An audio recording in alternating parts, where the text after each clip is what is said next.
was planning to do, which is talk about a hypothetical case, but talk about my own experience, which was quite recent in mid-January.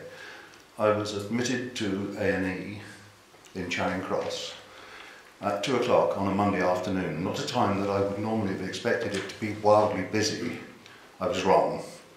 Every cubicle was full, every chair was taken, there were people sitting on the floor.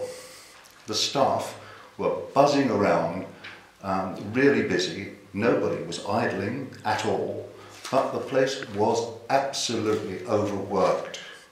And a lot of it, unfortunately, was wasted work in that because every space was taken, nurses were looking for patients, walking around. Mr. Mohammed, is Mr. Mohammed here?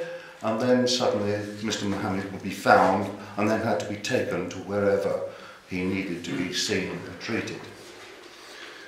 Later on, I was admitted from A&E into the assessment ward, where I listened with great interest to senior nurses discussing how quickly they could get rid of patients to anywhere else in the hospital, because there was a vast queue of people needing beds in that ward in A&E.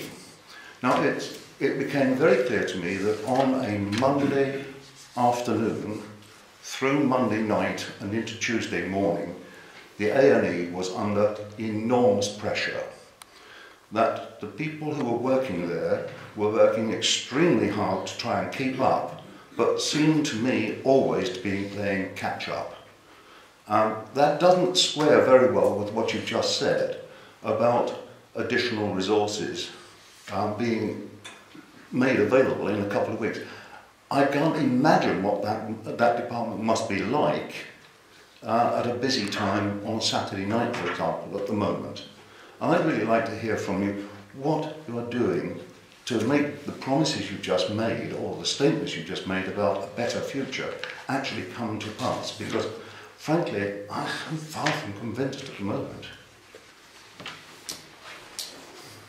So I think, Bryan, it's absolutely sort of right challenge. I think a number of things that I've said that we are putting in place are actual real measures in terms of additional staff that we're putting in place. I think we completely recognise that our teams are working extremely hard within the ED and elsewhere in the organisation to be able to really appropriately deliver care to patients that are attending the organisation. But in the short term, the support we are giving is through additional capacity. So we have really opened up more beds with more staff on the St Mary's site in addition to the capacity we've already got. We are opening up more beds on the Charing Cross site to again support the staff there, and we have been working with the teams in the ED at particular times of pressure to be able to put additional staff and plan for additional nursing staff and medical staff to cover the peak periods.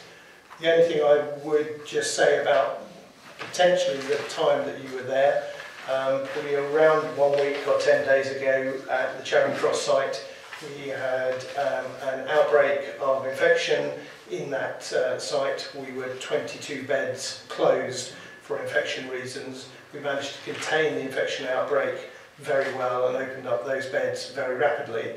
But across the course of the weekend before last and into the front end of this last week, we had effectively a whole ward closed because of managing an infection outbreak. Those beds are now reopened, but that absolutely did put additional pressure into the system because we could ill afford a reduction of that amount of beds. And it was really important, A, that we manage the infection outbreak appropriately, but B, we got those beds back in place. All those beds are actually now fully open. So I think we are putting real resources onto the ground, recognising how hard our staff are working.